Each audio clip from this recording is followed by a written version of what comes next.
नमस्कार। मिथुन राशि के सभी दर्शकों का और जातक जितने भी हैं सबका बहुत बहुत स्वागत। आज हम विशेष चर्चा मिथुन राशि के लिए करेंगे कि मिथुन राशि पर आने वाले अप्रैल के महीने में कौन कौन से विशेष योग बन रहे तथा अलर्ट डेट आपको दी जाएंगी। आप उसको नोट कर सकते हैं। बाद में कोई वीडियो ऐसा नहीं बनाया जाएगा क्योंकि अप्रैल मास शुरू हो जाएगा, फिर वीडियो के माध्यम से अलर्ट डेट देने का कोई औचित्य नहीं है। और आपको ध्यान देना होगा कि ये जो कालसर्प दोष बना हुआ है मिथुन के लिए, और दशम और चतुर्थ में ये जो कंडीशन है ये बहुत ही अजीब और बिल्कुल बहुत इम्पोर्टेंट और बहुत महत्वपूर्ण है। ये स्थिति 29 मार्च को आपको दिखाई देगी। उस दिन ग्रहण भी होगा, उस दिन अमावस्या भी होगी, उस दिन शनिवार की अमावस्या भी होगी।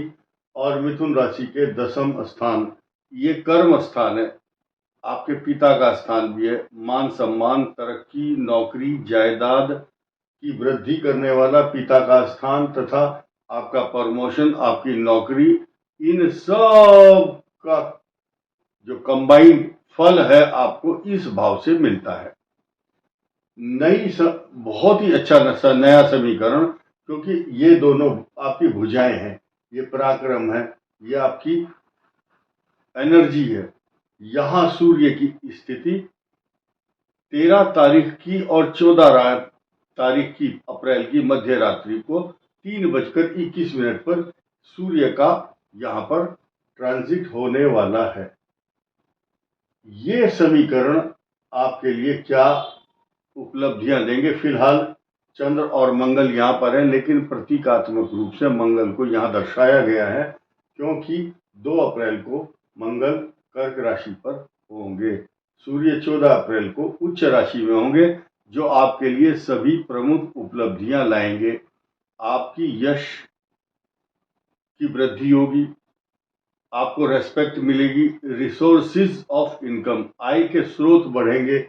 एक नई चीज शास्त्रों में लिखी है, ध्यान से सुनना आप। और ये सब आप पढ़े लिखे लोग जो बुद्धिजीवी हैं, जिनको ज्योतिष की बेसिक जानकारी है, वो ज्यादा समझ पाएंगे। ये आमदनी का स्थान है और ये धन का स्थान है, जहां आप कमा करके रखते हैं। ये आपका बैंक है। जब इन दोनों का परस्पर रिलेशन होता है, या यहाँ का स्वामी इधर, इधर का स्वामी इधर, या परस्पर राशि परिवर्तन हो, तो ज्योतिष शास्त्र में इसको एक्स्ट्रा ऑर्डिनरी योग बताया गया है। यानी कि इतनी अच्छी ये स्थिति है, शास्त्रों में इसको नाम क्या दिया है? विख्यात धनी। ऐसा व्यक्ति विख्यात धनवान होता है। बट ये ट्रांजिट मोशन में जब जब आएंगे, ये बहुत बड़ी उपलब्धियां देंगे। और यहाँ आपको ये नहीं भूलना चाहिए कि जिनकी कुंडली में पहले से ही ये सिचुएशन होगी, या आपकी ये भाव का आपस में रिलेशन हो, कंजक्शन हो, युति हो, शुभ ग्रहों की दृष्टि हो इनके स्वामियों पर, तो नेचुरल है मिथुन राशि के लिए बहुत बड़े योग की उत्पत्ति करता है। और द्वादश भाव देखिए, हम इस पर, ये सबसे महत्वपूर्ण ग्रह है सृष्टि का। भूमंडल के अंदर नहीं बल्कि आकाशीय मंडल के अंदर, जो सौर मंडल और खगोलीय दृष्टि से देखा जाए, तो मिथुन राशि का ये 2 भाव हैं, दशम और सप्तम। इन दोनों का स्वामी जब 12th हाउस में जाएगा तो मिथुन के लिए क्या एक्शन होंगे? आपको धार्मिक यात्राएं होंगी, मांगलिक कार्य होंगे, मंदिरों में जाएंगे, तीर्थ यात्राओं में जाएंगे, किसी के सुख दुख में, शादी विवाह में शामिल होंगे, और आपकी जेब से किसी के घर में कुछ शुभ काम हो रहा है तो उसमें आप कुछ योगदान देंगे, लिफाफा देंगे किसी के मुंडन में, तीर्थ यात्राओं में, शादी विवाह में आपका कंट्रीब्यूशन होगा। ये ग्रह बता रहे हैं। अब आइए चतुर्थ भाव पर। चतुर्थ भाव पर 1 तारीख अप्रैल के बाद जो आपके घर में अशांति, तनाव, चिंता, कष्ट, क्लेश, परेशानी, निर्माण कार्य तथा आप मकान, जमीन, सवारी, प्रॉपर्टी तथा आपके घरेलू किसी भी सदस्य का स्वास्थ्य खराब था, माता का स्वास्थ्य खराब था, तो अब वो धीरे धीरे अच्छा ट्रीटमेंट मिलेगा, तबीयत भी ठीक हो जाएगी और नए नए समीकरण बनने वाले हैं। 14 मई को 14 मई को बृहस्पति यहाँ जाएंगे मिथुन राशि की रक्षा करने के लिए। अमृत तत्व रूपी शक्ति बृहस्पति की इस राशि को मिलने जा रही है और उसकी ताकत को कई हजार गुना बढ़ाएगी, क्योंकि यहाँ पर बैठने के बाद बृहस्पति मिथुन राशि को तो पल्लवित, पुष्पित, पोषित, सिंचित, हृदय में प्रसन्नता तथा आनंदित, हर्षित और गर्वित करता है, लेकिन आपके मैरिज लाइफ, जीवन साथी को भी बहुत बड़ा एक ऑक्सीजन देने का काम करेगा, ताकत देगा, स्फूर्ति, ज्ञान, मान, सम्मान, पैसा, आपके नए नए कलेवर, नई पर्सनालिटी, नए प्रकार की अपॉर्चुनिटी देने वाला है। अकेला बृहस्पति केंद्र में आने के बाद सारे सुखों का अनुभव कराएगा, दुखों का नाश करेगा। किम कुर्वन्ति ग्रह सर्वे यस्य केंद्रे बृहस्पति, ये विख्यात श्लोक पहले ही अध्याय में बेसिक जो पुस्तक है ज्योतिष की उसमें दिया हुआ है। अब मिथुन के लिए जब यहाँ पर शनि आएंगे, ये 29 मार्च को यहाँ से यहाँ स्थापित होंगे, तो आपके भाग्य स्थान का स्वामी आपके भाग्य को उन्नत करेगा, क्योंकि आपकी नौकरी, व्यापार, होमवर्क, नए नए कार्यों से सुसज्जित करेगा। आपको काम मिलना शुरू होगा, व्यापारियों को व्यापारिक दृष्टि से लाभ होगा और ये शुक्र मालव्य योग बना करके अभी 31 मई तक आपके 4 चांद लगा रहे हैं आपके कार्यों में। और गवर्नमेंट की तरफ से आपको आने वाली 13 अप्रैल तक बहुत बड़ी बड़ी खुशियां, समाचार, अपॉर्चुनिटी, अच्छे इनविटेशन लेटर मिलेंगे। ये मैंने छोटा सा एक आपको विश्लेषण बताया। एक नई बात यह है कि ये जो कालसर्प योग बना हुआ है, इस कालसर्प योग के मायने समझिए। ये इनसिक्योरिटी पैदा करता है, डर, आपको डर रहेगा कि कहीं नुकसान ना हो जाए। जिनकी कुंडली में पहले से ही कालसर्प योग है, तो ऐसा कालसर्प योग ये बहुत अच्छा नहीं कह सकते।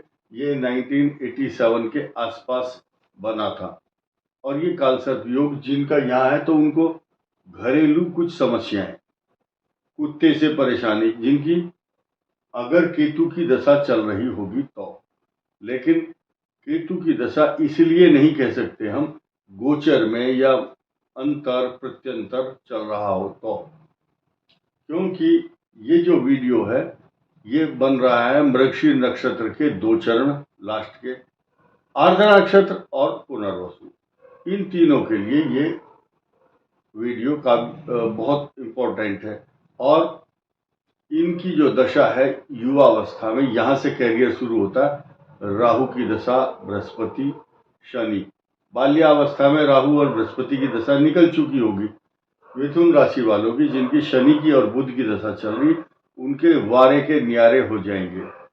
लेकिन जिनके ग्रह खराब चल रहे, या कुत्ते से, सर्प से, आपके घर में दीमक लग रही है, या आपके घर में कुछ निर्माण कार्य हो रहा है, तो उसका आपको उपाय करना है। ये मैं उपाय भी बताऊंगा तथा माता पिता के लिए चिंता, माता पिता को लेकर के इनसिक्योरिटी, नौकरी को लेकर के जो व्यवधान है उनमें उन्नति इसलिए होगी, उसका रीजन मैं बता रहा हूं आपको।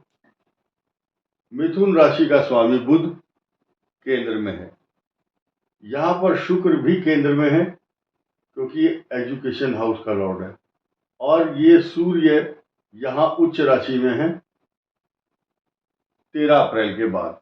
तब तक इस स्थान को ताकत देने के लिए सूर्य भी है। ये 6 ग्रह उस दिन होंगे, कब? जिस दिन 29 तारीख होगी, अमावस्या होगी, 6 ग्रह यहाँ पर आपके, ये रेस्पेक्ट का स्थान है, आपकी नौकरी, मान सम्मान, प्रतिष्ठा, प्रतिष्ठा बोलते हैं, राज दरबार भी कहा गया है इसको। ये कर्म स्थान भी है आपका, सबको तरक्की देने वाला ये है। अब मैं उपाय बताता हूँ जिन जिनको प्रॉब्लम है। हनुमान जी की उपासना करते रहें, लेकिन जिनकी ज्यादा समस्या है, पितृदोष है, अशांति है, काल सर्प दोष के दुष्प्रभाव है, डर लग रहा है, नींद नहीं आ रही, परिवार में बीमारी है, 108 दाने चावल के गिन करके गिनो। साबुत दाना, साबुत टूटा हुआ ना हो, उसका नाम होता है अक्षत। अक्षत, जिसको क्षति ना हो, चोट ना लगी हुई हो, 2 हिस्से ना हो चावल के, 108 दाने गिनो। और उस दिन या तो सोमवती अमावस्या को या सोमवार के दिन, जिस दिन नवरात्र चल रहे होंगे, सेकंड डे, मछली को, देखिए 3 चीजें, जलचर, थलचर, नभचर। जल में रहने वाले मछली, नहीं है मछली, जल चढ़ाओ भगवान शिव को, 108 दाने चढ़ाओ, अर्पण करो। और थलचर, थल मैंने पृथ्वी, गाय और कुत्ते को रोटी दे सकते हो। अब आया नभ, नभ मैंने आकाश में, गगनचर, कौआ है, कबूतर है, चील है, गुरसल है, चिड़िया है। अपनी छत पर बाजरे के दाने, बाजरा की जो शक्ल है वो कैसा होता है, कैसाई, लहसुनिया रत्न होता है जैसे, तो बाजरा उसका इलाज है, ट्रीटमेंट है। आप अपनी छत पर डालो, ऐसे मुट्ठी में जितना दाना आए उतना। और कुछ कंजूस लोग होते हैं, अच्छा आधे कर लेता हूं, आधे बाद में डाल दूंगा। शनि का दान करते समय कुछ लोग क्या करते हैं, सीसी में तेल ले लिया, अब शनि का दान कर रहे हैं, चलते चलते दिमाग में आया, हो थोड़ा बचा लेता हूं, बाद में दान करूंगा। वो दान नहीं लेगा, नोट कर लेना। एक शीशी लेकर के शनि के दान जो लेते हैं उनको दें, लेकिन शनि का जो उसमें एक लोहा रखा रहता है, या शनि मंदिर जाते हैं, शनि को दान वहां शीशी रख दें, लेकिन शनि की आंख से आंख मिलाने की कोशिश ना करें, क्योंकि शनि अभिशप्त है, जिसको देख लेगा उसको कष्ट देगा, विवाद का विषय हो जाएगा। मैं बात छेड़ना नहीं चाहता, कारण क्या है कि कुछ लोग ऐसे जिनके पास टाइम ही टाइम है, सुनने की शक्ति नहीं है, ज्ञान नहीं है, अंधविश्वास में फंसे हुए हैं, तो शनि मंदिर में बाहर से बाहर ही दान करो। अब हम अलर्ट डेट पर आ जाते हैं, लेकिन अलर्ट डेट से पहले मैं ये बताऊंगा 108 दाने की बात क्यों की हमने। 108 दाने चढ़ाओगे तो इस संसार में 9 ग्रह हैं, 12 राशियां हैं, 12 इंटू 9 इज इक्वल टू 108। इसके अलावा 27 नक्षत्र, एक नक्षत्र के 4 चरण, 4 अक्षर हैं, चुचे, चोला, अश्विनी, लीलू, लेले, भरणी, आयु, कृतिका, ओ, बाबी, रोहिणी, ऐसे रेवती तक 27 को 4 से गुणा करो तो 108 आता है। इस सृष्टि के समस्त भूमंडल के प्राणियों की यही राशियां हैं, 108 अक्षर, उनसे 12 राशियां बनी है, 12 नम्मा 108, 27 चौका 108। इस प्रकार आप ये दाने जरूर डालने चाहिए, भगवान शिव को 108 चावल के दाने जरूर चढ़ाना। अब आइए अलर्ट डेट, इस महीने जो अलर्ट डेट है, कोई रिस्क वाला काम ना करें, रिस्की पेमेंट, रिस्की झगड़ा, रिस्की वाहन चलाना, रिस्की यात्रा, रिस्क का यानी कि अचानक कोई कार्य ना करें, गंभीरता से सोच ले। इन तारीखों से बचने की कोशिश, बहुत से लोग एग्जाम देने जा रहे हैं, यात्रा करनी है, तो वो हमारे चक्कर में रह जाएंगे, अलर्ट डेट बताइए जी, हम नहीं जाएंगे। आप जाइए, सतर्कतापूर्ण तरीके से कार्य कीजिए। ये वीडियो उन बुद्धिजीवियों के लिए बनाया जाता है, कुछ चंद लोगों के लिए जो पढ़े लिखे हैं। कुछ लोग इसमें कमियां ढूंढते हैं या समझ में नहीं आता, उनको हम कोचिंग नहीं दे सकते यहाँ पर। आइए सुनते हैं अलर्ट डेट कौन कौन सी है। 1, 2 और 3 अप्रैल, 10, 11 और 12, 20, 21 और 22 अप्रैल। अंग्रेजी में बताता हूँ, 1, 2, 3 अप्रैल, 10th, 11th और 12th अप्रैल, और 20 और 21, 22, ये अप्रैल की तारीखें आपके लिए रिस्क वाली डेट है, अलर्ट डेट है। इनमें कोई भी महत्वपूर्ण कार्य करने से बचना है, लड़ाई झगड़ा नहीं करना, चोट आदि से बचना है। इस वीडियो में इतना ही। धन्यवाद। नमस्कार।